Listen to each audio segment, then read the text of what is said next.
everyone, this is RWBY12, and welcome back to Summer Rose Court, which I haven't actually played in quite some time.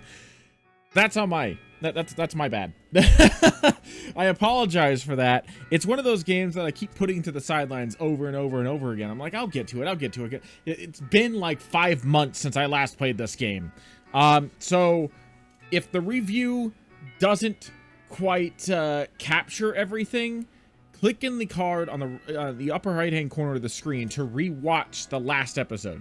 I'll do my best. I did kind of briefly skim through the last episode since it has been so long. So I think I've got everything that I covered in the last one down. So we'll get to that review, and hopefully that works. I did want to also point out that hopefully, I was hoping by the end of February I'd be able to do this, but unfortunately my artist didn't finish in time. So I'm hoping by the end of March, once they've had some time to settle down and their classes have eased up a little bit, I'm hoping to bring you the first chapter of my personal fan fiction for RWBY, which is RWBY Build Fighters. I've mentioned this in a previous video, which is also on the upper right-hand corner of the screen. That you can check out there. It was an update video from at the very beginning of the year where I talked about what sort of things I was going to bring in. But basically, I have a fan fiction that I've been working on since 2019. That's over on fanfiction.net. Links in the description below if you want to check it out before the video comes out. I think as of right now, the next chapter releases. Today is what, the 5th? So March 6th is when the next chapter releases. I try to release every, like, first weekend of the month if I can, assuming Kairos, my editor, ends up managing to finish editing in time. It's basically a combination of RWBY mixed with Mobile Suit Gundam. If you know the anime Gundam Build Fighters or Gundam Build Fighters Try or any media related to that, you'll understand where that's coming from. Basically, I took the RWBY characters and put them into that world. So yeah, I'm going to start reading out the chapters, and I've been commissioning artists and musicians to be able to create some unique things that I can put into the live, not live reading, but the comic reading, basically. Kind of like what you see on YouTube in some areas. I'm going to be reading my own fan fiction out loud, just like I do Summer Rose Court here, and JPDE, and Trails to Cold Steel, Trails from Zero, all those games. So, yeah, keep an eye out for those videos coming out. They're not going to be a regular release. They release as I get the assets, and I'm spending like $300 to $400 per asset, or per episode, basically. So, it's a lot of money involved in this and a lot of time, so like I'm gonna release them as often as I can, and hopefully as I get the assets done, the releases will be quicker. But until then, yeah, I'm hoping the first episode will be out by the end of March. If not, then hopefully the beginning of April. Yeah, that's all I really wanted to say. Getting back to Summer Rose Court, though, in the last episode, RWBY was experimenting with her powers. Obviously, we know that she's connected to this magical force called Crescent Rose, which is either inside or at least controlled by both her bloodline and the Rose Throne of Vale. And I haven't quite figured out if it's which one it is. Maybe it's a combination. I don't know.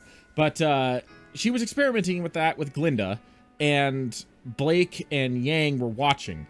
And in the course of that, the throne cut her finger open and drew, I think, I don't remember if she drew a map with her blood or if she drew on a map with her blood. But regardless, using her blood, she indicated that there was going to be some kind of catastrophe happening somewhere in the kingdom.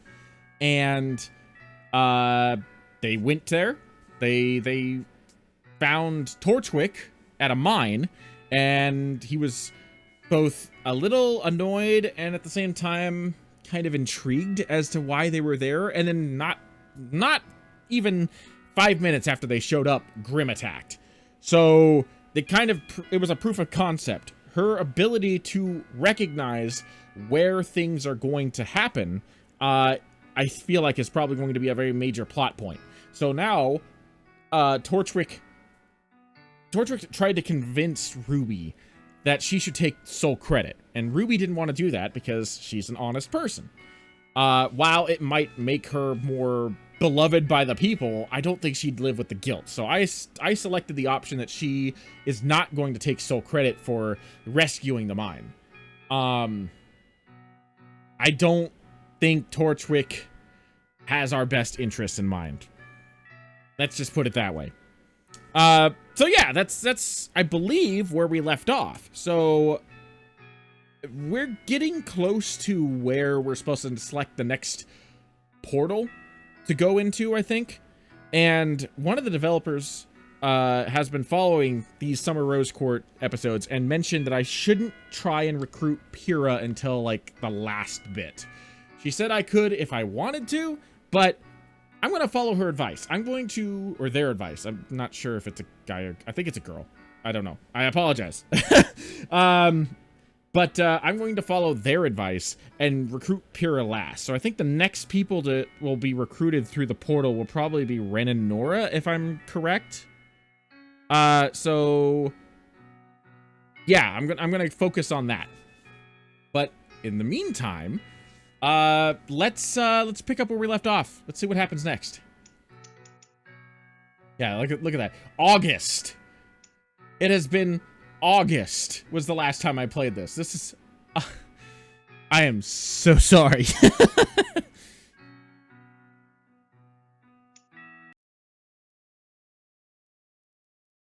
All right. My voice has gotten a workout today already because I did a reaction to a Divide music song, which is already up on YouTube, and I then also decided to record and then re-record the first chapter of RWBY Build Fighters. So, give me a moment. Gonna be okay? Okay. I remember this is in first person. This is told from RWBY's perspective, so get used to this. I'm I'm sorry for those who hate my RWBY voice, because I know I get poked fun at a lot on Discord, but I'm going to remain in character. The ride home seems short. All of us in a good mood. Weiss began taking care of her mount. Yang started patting down Ember and Celica to make sure that their scales weren't too damp. Your Majesty. Oh, right, this guy. Hello there. I am a little too tired to remember how to address the head of the stables. You wanted to talk to me about something, right? A gift, Your Majesty. He's holding something under his arm. A crate of some kind. And there are snuffling sounds coming from inside it. A bubble of excitement swells up inside me. Oh my gosh! Oh my gosh! He works his jaw, obviously trying hard to suppress the instinct to smile. On top of caring for the horses and all the hands around here, I bred companions for your line. It's not much, but your father loved this breed. Setting down the crate in front of me, he opens it. Very slowly, a small snout emerges. Are we getting Zwei? Is Zwei coming? Here he is. A dog shyly scoots out with just a little coaxing from the stable master. He's beautiful. A dog? I like this music.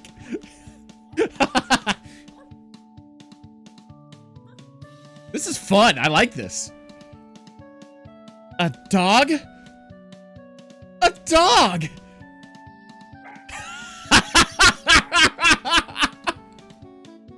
I miss this game. Surprising me, Sir Schnee kneels down before the dog, picking him up and holding him above her head. He squirms in her hands, woofing under his breath. Oh my goodness! What manner of hound is this? How old is he? What a good dog. So quiet. I really like this music. I'm bopping along as I'm reading this. The dog gives her another breathy woof. Local breed. People tend to use them as herders. They're sheepdogs, really. He's about 6 months old. He won't get much bigger than this. Sir Schnee sets him down. Once he realizes he is free, he starts running around me in small circles. Looks like he's trying to herd you already, Ruby. Do you like him? I catch the dog in his next circuit, holding him on my lap and squeezing him in a hug. He's so small, he fits right into my arms. I love him! Thank you so much! Ah, he's so cute. Right, Blake? The three of us pause. Looking around, Yang tries to find Blake. Of course. Of course. Blake? Somehow, in the middle of this, Blake is up and vanished. Huh. Weird. Bending down next to me, Yang takes the dog and rubs her face into his fur. Let's teach him tricks. Sir Schnee coughs. Her austere manner returned to her. A faint blush rises in her cheeks as she gets more stiff-backed than ever, probably an attempt to save face. That shouldn't be hard. Herding dogs are intelligent, loyal, and follow commands easily. An excellent choice, Your Majesty. You can pick him up again if you want, Sir Schnee. Oh, can I? Yang and I start laughing, and the dog woofs a little louder along with us.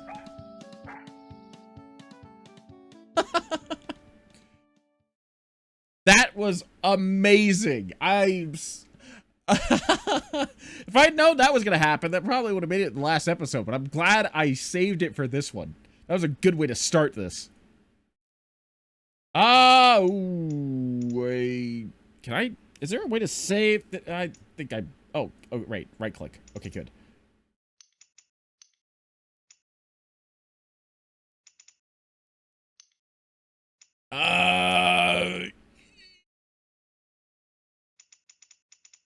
Oh, why? No. Okay, so here's what I'm thinking right now, because this is problematic for me. Because I want to still explore the castle. I want to look around and see what else there is to do in the castle. But I feel like I'm on a time limit. So much like GPDE, if I don't do enough, like gathering all my people, I feel like I could potentially screw myself over and get myself into a very bad situation before I'm ready. But at the same time, I feel like this game could say, hey, by the way, you should have taken care of this in order to be better prepared for when you meet these people. So I'm like, crap baskets. Okay, you know what? We're gonna stay in the castle. We're gonna stay in the castle. If this is a mistake, well, it's a mistake. I don't know.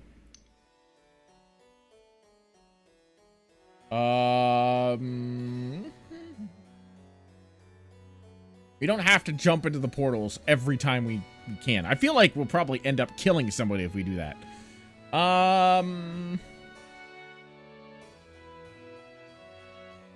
Let's explore the castle.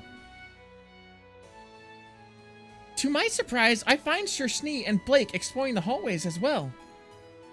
Sir Schnee is going over the portraits of my family, hands folded politely behind her back. Blake is sitting down with her back resting against the wall, her nose deep in a book while the knight explores. I smile and greet them. Sir Schnee, Blake, hello! Sir Schnee glances over at me, tipping her upper body in a short bow. Your Majesty. Blake stands up, leaving her book where she had rested. Weiss wanted to see more of the castle. I hope that's permissible. Of course! You two are court members. Nowhere in the castle is off limits to you. I was just admiring the portraits. Do you know their history at all? A little. I gestured towards the nearest painting. This one, Glinda was telling me... My throat closes up with a sudden chill. A tremor rolls through my whole body, shocking me in silence. The two of them look at me carefully, noting something is off. Your Majesty, I'm fine. You don't look fine. You look like you just saw a ghost.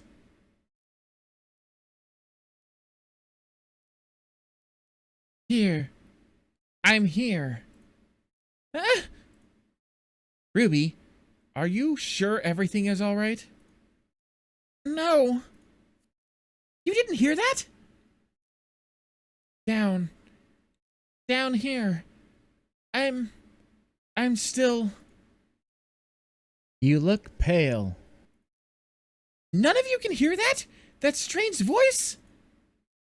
There's a heavy silence that settles around us, and everyone looks at me strangely. Well, what is this voice saying to you? Is it another warning from Crescent Rose? Will there be another attack soon? No, this feels different. It's telling me to... Never mind. I'm probably just... There's no way to say this without sounding crazy, is there? Starting to get upset, I call the castle guard to bring Glinda to us. She arrives very soon with Yang in tow. I think we need to double down on the magic throne power lessons, Glinda. I'm hearing voices. Right about... I step in the middle of the hallway, feeling chills roll down my neck. Here. Her eyebrows furrow in concern, but only for a moment. So, Crescent Rose is speaking to you. This doesn't have to bode ill for you, Your Majesty. Perhaps you could even see it as a gift. Well, I guess it's a step up from the occasional anxiety attacks I get. Or when the visions come to you in the form of a nightmare. Or when those vines made her mark a spot on the map with her own blood. Ugh. That power of yours grows more interesting by the day. You mean more irritating. So, what's this voice in your head telling you to do again? It wants me to go down. Down? Down where?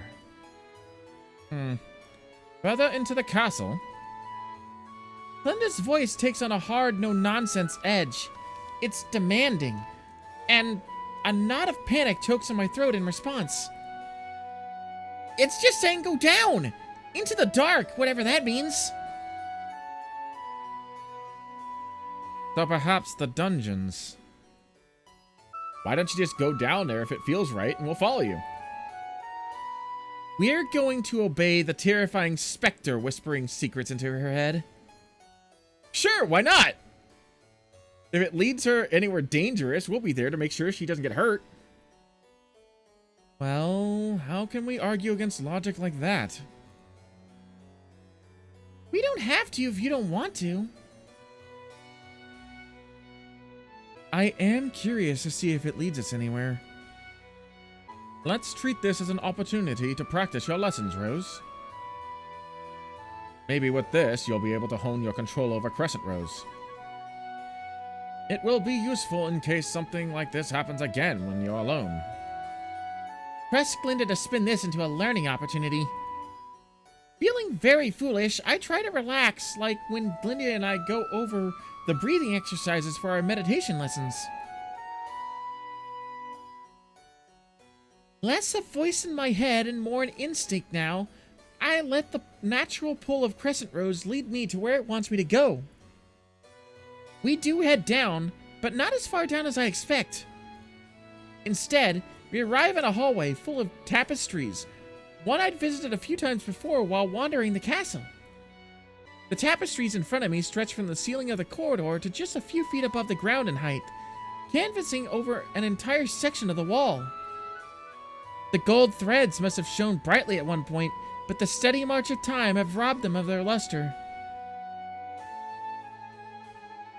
I just noticed, I don't know what this is supposed to be, but it kind of looks like some sort of Halloween decoration. Like, the first thing that I saw was like a jack-o'-lantern that was being possessed, like freaking headless horseman style. I don't know. I'm fairly certain this is supposed to be like a knight, and that's maybe a monster being conquered. So maybe that's why I'm thinking it looks kind of like a monster, but unless I see the full picture, I can't be sure. Because this does look like a knight that's like kneeling on some sort of monster's neck. It's not the only thing. The windows are covered in dust and grime, muting any light that shines through. I can barely see the sky out from them. Clearly, this section of the castle hasn't seen anyone in a long, long time.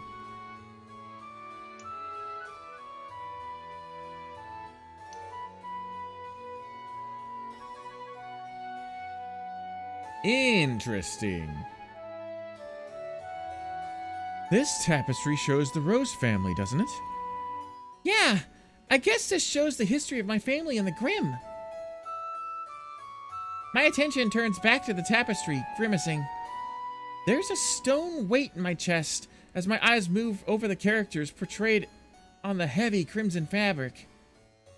The pictures of the Beowulfs there set my heart racing. I can't help but remember flashes of that night in the Xiaolong tribe.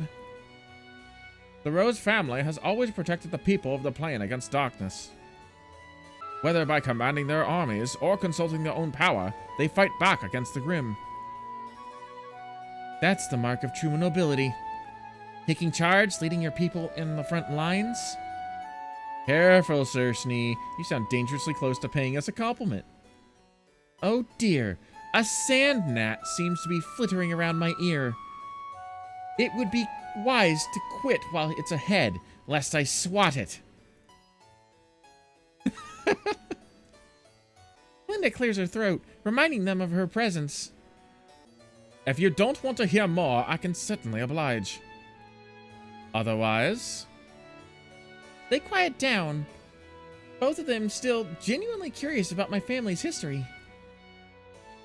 I rest a palm over the representation of an old queen, my fingers just brushing over her solemn face. Was she like me once? Was she just as nervous about wearing the crown? Just as scared of the Grimm? Of Crescent Rose? Why is it so tied to my family bloodline?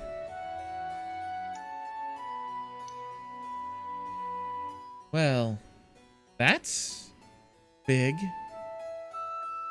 I have to agree. I've never seen a tapestry this grandiose. The picture is clear. It's my family tree, the Rose family tree. The sheer scope of the image robs me of breath. A genealogical chart. But whatever is it doing in this old dusty corridor? It should be preserved at the least, or hung in the throne room. So each leaf is a member of your family? Yeah, it looks like the biggest ones stand for the first kings and queens of the Rose family line. The smaller leaves must be their children. And their children's children too. I lose track of counting all of them, which is a surprise. My joy at seeing my family's roots dwindles sharply as I come to an aching realization. I'm the last one. And this one is... She traces her finger over the leaf most closely linked to mine. Her name is woven in so skillfully that it appears to have been written by hand. Crescent Rose, the righteous. It's all alone. Renlocked, huh? So it's not Summer Rose? Interesting. They probably use the name... I guess it kind of makes sense. RWBY has a very complicated name, and the name of this is Summer Rose Court. I imagine that the name Summer Rose was taken for the description of what the court is, rather than RWBY's mother. So, I guess that makes sense. Mother was an only child like I am. No brothers or sisters, so no aunts or uncles. I quickly turn away from the tapestry, my hand trailing over the inscription of my name.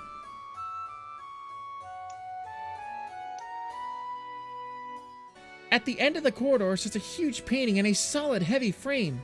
It takes up an entire section of the wall from floor to ceiling. I reach out to the painting's frame and swipe my finger down to the side of it, leaving my finger coated in dust. Man, this thing must be ancient. It's absolutely filthy. The first thing I notice upon giving it a closer look is a small plaque on the right side of the frame. I scrub away a little more dust and dirt to reveal the etching upon the metal. Her Majesty Rorsk the Redeeming. Long may she reign. I wonder how long she did reign. Rorsk was the first Rose monarch, and she lived and ruled for a very long time.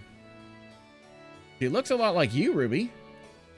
I guess, if I had longer hair, and if I were older, and more mature, and if I had any clue what I was doing, and maybe if I had lived in the castle, if I'd always had mom and dad. I guess she doesn't look like me at all. Huh? A breeze? Is it coming from behind the painting? I bend down to where I can feel the wind flowing, getting on my hands and knees. My greaves make a soft metallic clank that echoes in the corridor. When I press my fingers against the bottom of the frame, I can feel... Yes! That's definitely wind! But where? How? I stand back to my feet, taking hold of the side of the frame and pulling. Unfortunately for me, the painting doesn't budge an inch. Why'd you have to be so heavy, huh? Come on! Just move! Your Majesty, what are you doing?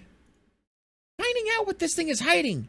This is why Crescent Rose brought me here. I just know it! I pull and pull with all my might, throwing every bit of strength I have into moving the painting. I can't even get it to turn crooked. It weighs a ton. Stupid piece of... Frustrated, I slap the first stone just next to the frame. My palm aches from the impact, fingers stinging from the rough, coarse stone surface. Ow, ow, ow, ow, ow! Well, that was stupid. I can't even hear the wind anymore. Did I just imagine it all? You didn't. I heard it too. Want me to give it a try? Yeah, if you want. Just before Yang moves to do that, though, I noticed something out of the place. It's the stone I hit earlier.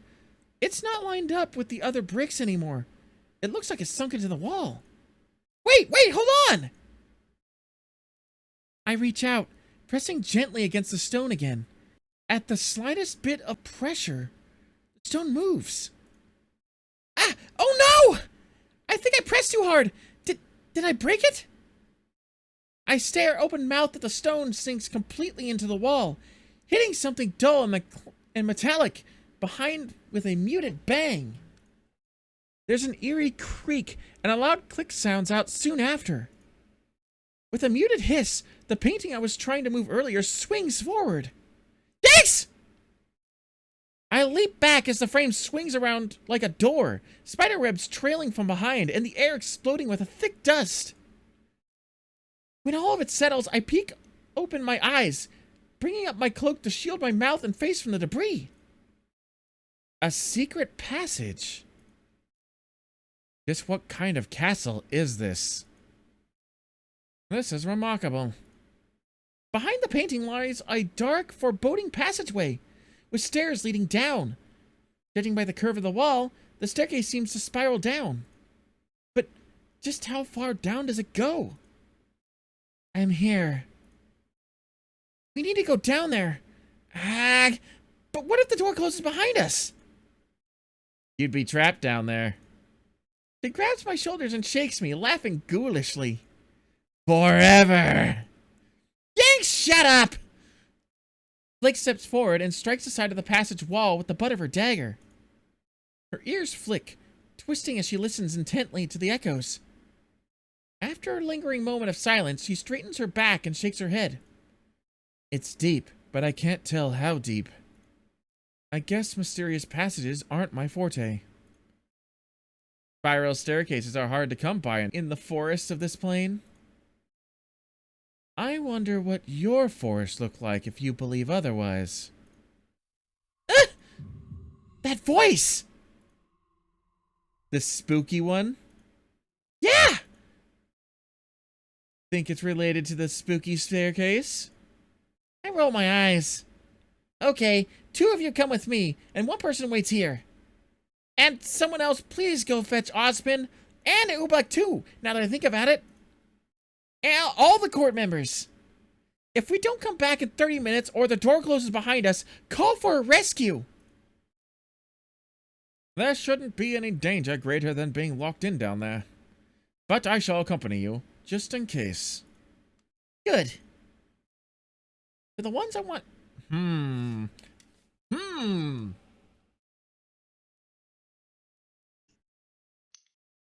Sir Schnee, if you don't mind accompanying me as well. Of course. I'll protect you from anything that might... Of course. I'll protect you from anything we might encounter. Thanks. Oh, I guess I can only take 1. For some reason, there were 5 people there, so I thought that Glinda was accompanying me alongside 2 others.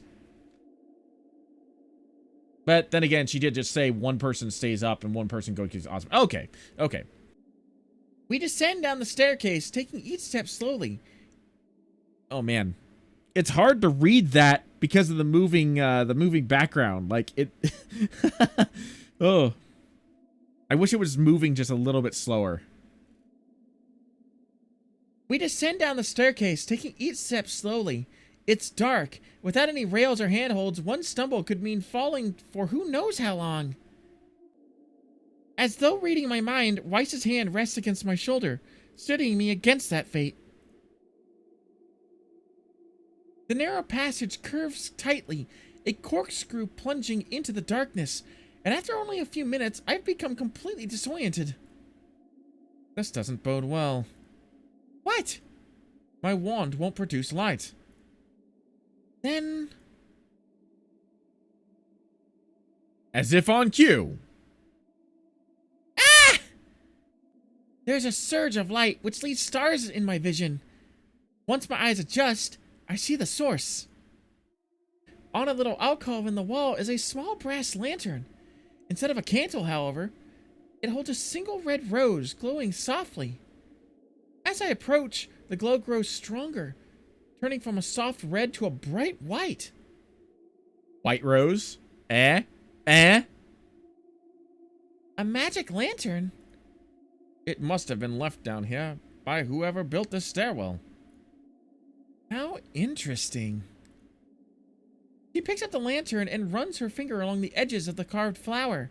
The lantern's light dims when she touches it. She passes the lantern to me, and the light returns to its former intensity. Intended for only the rose air, it seems. I would prefer to take points to better protect you, but if you must lead us... Well, I suppose that is its own sort of fitting. He gives a short bow. Lead on, my queen. Ugh. It makes me wonder what it's like to have Blake around with this. We continue to descend, rose lantern in hand. The glow lets me actually see where my feet are going, and so the pace is much swifter. However, the corkscrew path remains disorientating, and I soon lose track of time once more. After a long period of silent walking, I notice another alcove, like the one earlier. Another lantern, but this rose isn't glowing. How strange. Weiss doesn't have anything to say about that, so we continue walking. Along the descent, I spot several other unlit lanterns. Then the staircase abruptly ends, and I stumble out into a small hall. Whoa, what the... Weiss, right on my heels, stumbles into me. Ugh! Ouch! Don't stop so suddenly. I nearly knocked you over. Sorry. Well, at least we seem to have arrived at our destination. Linda, who had been guarding our rear, lands soon after us. I raise the lantern, casting as much light into the surroundings as possible. What is this place? It's a narrow hall, bare stone walls, and no doors. There's no masonry, The entire room seems hewn out of bare rock. On the far wall, 2 suits of armor stand, as if on guard. This is kind of disappointing, actually. Let's look around.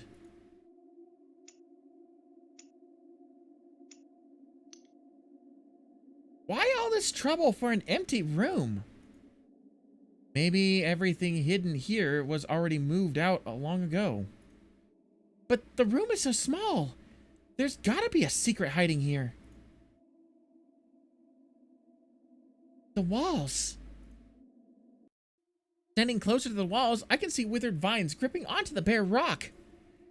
They're ashen gray, long dead, but I can tell from the thorns that they had probably once been rose vines. I glance over to the rest of the wall and see similar vines networking out. This room used to be completely filled with roses. Underground? How? Magic, most likely. Did they once glow too, like the one in my lantern? Or did they wait in the darkness all these years for a light that never came? Just regular old suits of armor. Are they supposed to be decoration, or...? They seem solid. Do you think something's inside? I hope not! Your Majesty, take a close look at those suits of armor. There's an inscription here. It wasn't there before, but when you passed your lantern over it...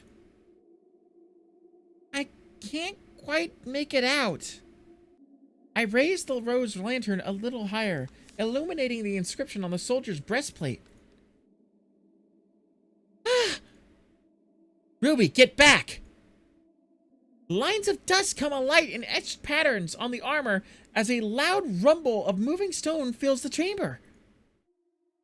I leap back in shock, but rather than attack, the 2 armor sets take a deep bow. Behind them, the sheer wall of stone sinks into the ground, settling evenly into the floor, as if it were just another row of tiles. A secret room inside the secret room? A bit excessive, don't you think? Yeah. Unless you're trying to protect something that does not want to be found. Or shouldn't be found. I glance back at the now saluting armor. The inscription, glowing now, reads, "By the light of the rose, revelations." I guess you need this lantern to open the path. Now that I think about it, there were a lot of regular lanterns on the path. And only a rose could find the right one? A simple lock was too much effort. Let's check it out. We enter the room holding the lamp ahead of us. It's pitch black, with the light of the rose only throwing strangely shaped shadows across the floor. As we continue walking, there's a strange spluttering noise. I think we just found Penny! Boom! Oh! The lights are on! Weiss hums in interest. The room is large and yet cozy. Oobleck would love it here. The walls are lined with bookshelves and trinkets, some of which are stacked higher than even Yang could reach.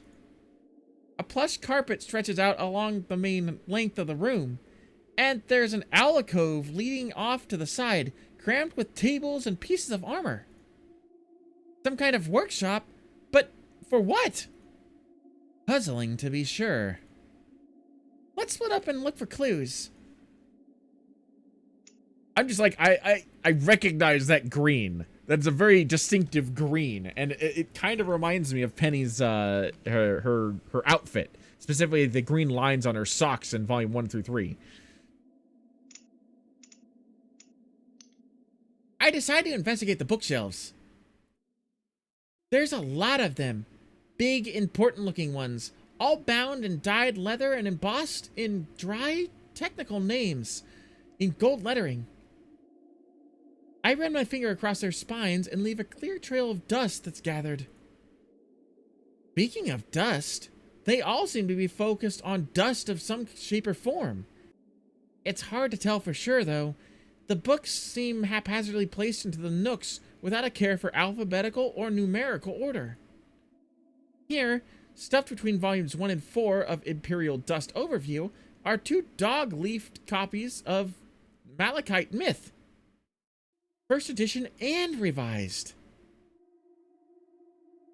I've read this one in bits and pieces. It's mostly philosophy, with some conjecture on the nature of aura and its interaction with dust. It isn't on the list of suggested reading I've given you. I didn't do it for homework, it was just interesting to read. But by no means hard research like the rest of the books. What was it doing here?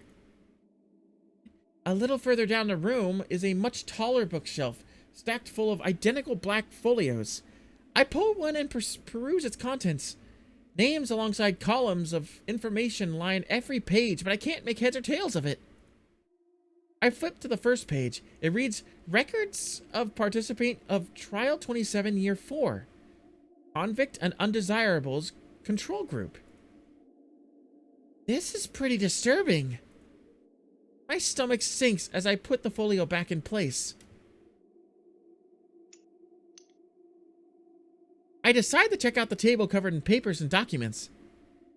The table is a mess, with yellow and moldering leaves of paper splayed haphazardly about it.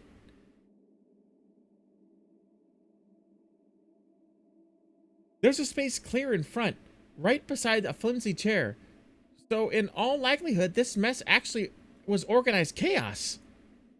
The papers were weighted down by open pots of long-hardened ink, clay dishes holding burnt-out motes of dust, and glass beakers stained with chalky residue.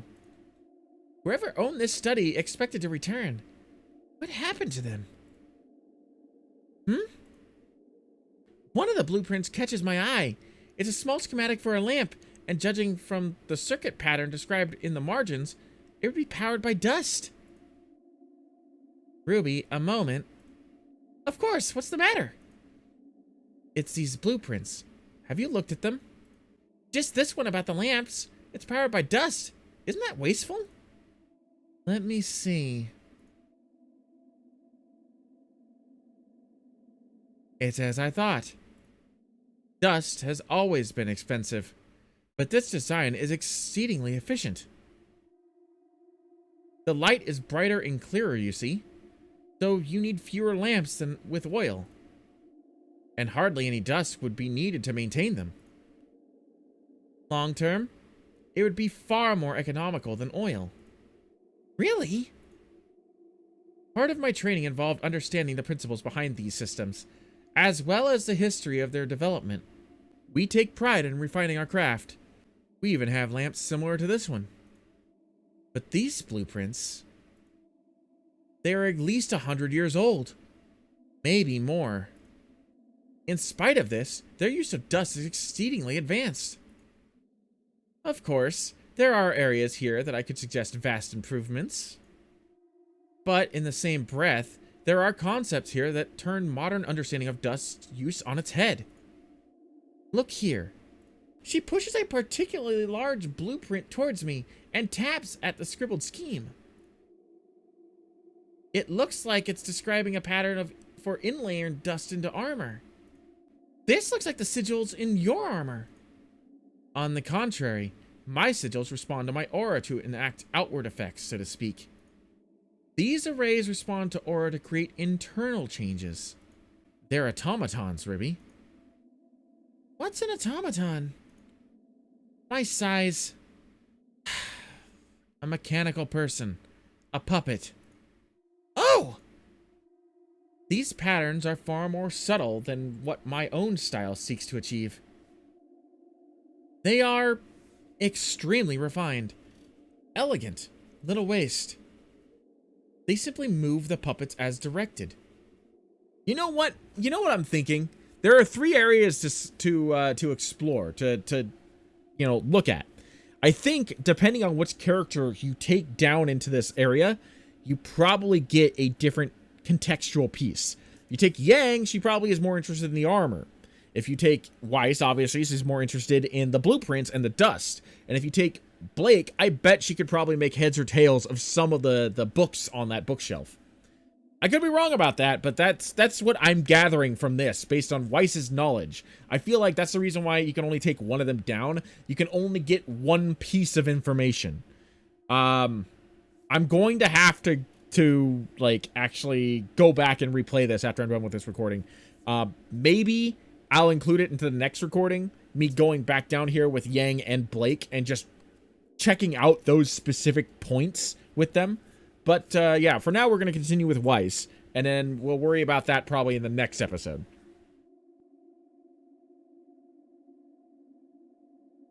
The guards at the door. They must have used these patterns. Indeed. Proof of concept, as it were. And, considering how economic their dust use is, why, one could build an army of automatons, loyal only to the Rose Throne.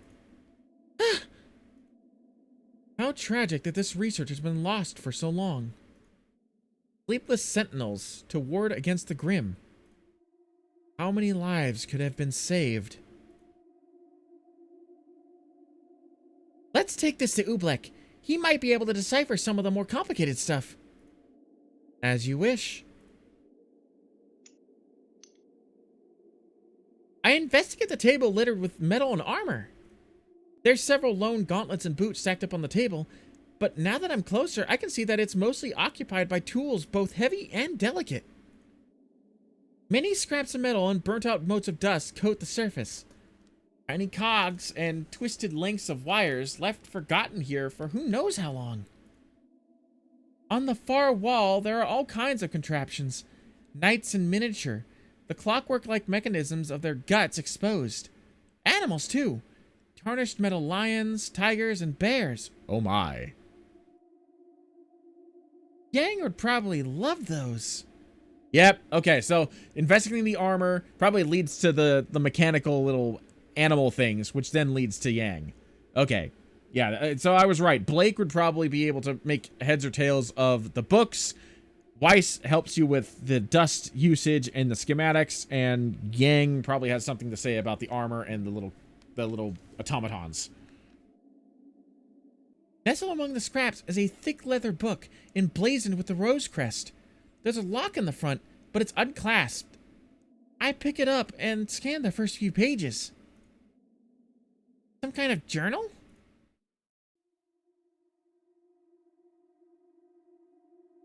In the darkness, it is the moon that guides us, protects us. In our garden of roses, it is under that crescent we can flourish. By what virtue do we bear souls? What is this aura? Only the creatures of Grimm lack it, and so they spite us. But do they envy our aura, or more? Common animals possess some primitive aura, proof enough that it's not uniquely human, though the fawns stand as clear evidence regardless. It must be faunus, not fawns. Plants also, I have observed, exhibit this force, and I would swear that as I walk through these halls, the very stones acknowledge me in their own way. Metal of note, gold, and copper resonate with aura held close, sympathetic to a force that they do not naturally hold. All things hold that which the Grimm lacks. So why spite humanity? Good question. I skip forward a few pages. Edebeige? Edebeige? I'm gonna go with Etubeige? Etubeige. Etubeige. No. I kind of want to just call it Eddie.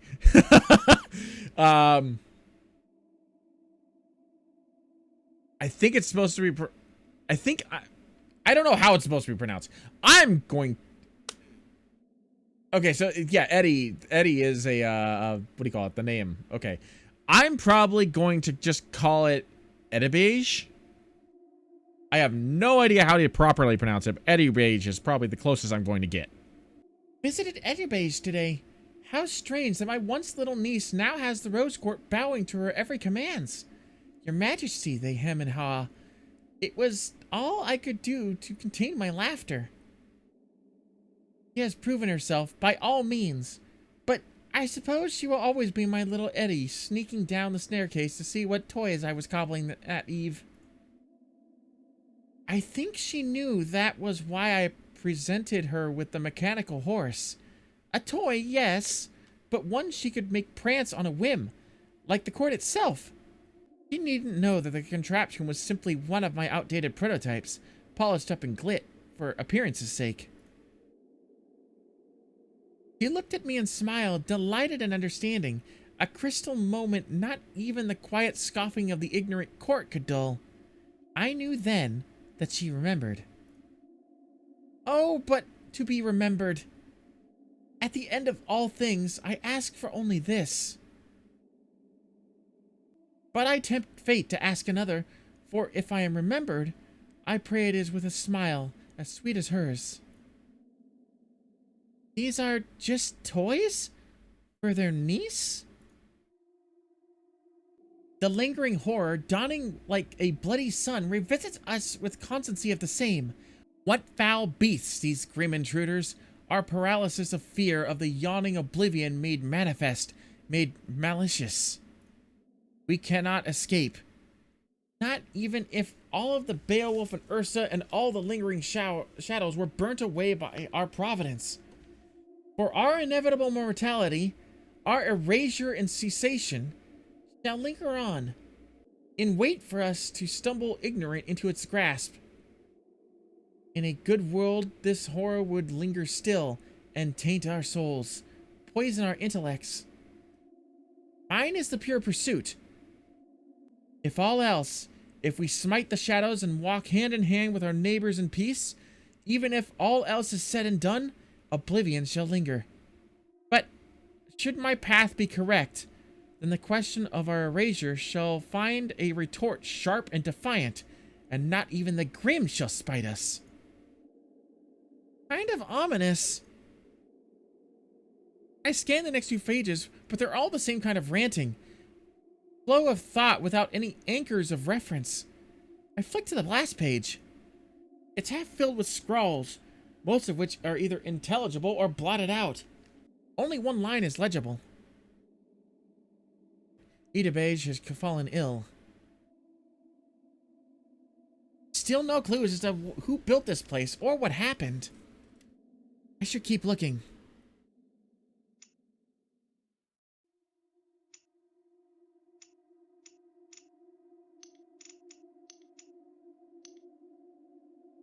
Is there anywhere else I haven't looked? I look up at the top of the room.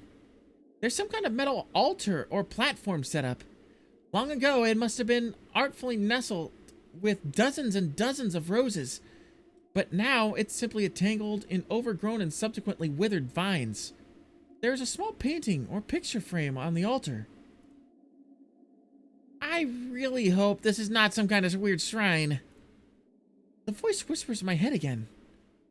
It's me. I walk over to it. There are dead vines everywhere, clinging to the walls and even draped across the floor like an old woven mat.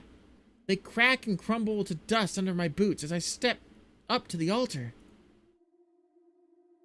Resting on top is a framed drawing. I blow away the dust and find a small sketch of a girl with red hair.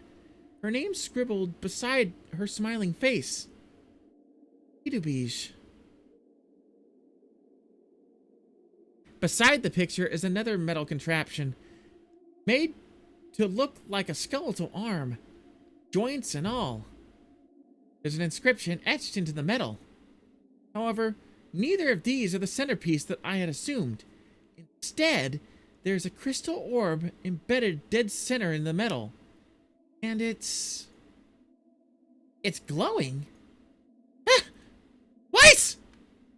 It's too late. The floor falls out from under me. I was standing on a trap door. I flail and grab hold of the edge of the floor, clinging to the dead vines as a lifeline. RWBY, hold on, The weak rose vines snap. I see her race for me, her hand reaching out, but I'm already falling. RWBY!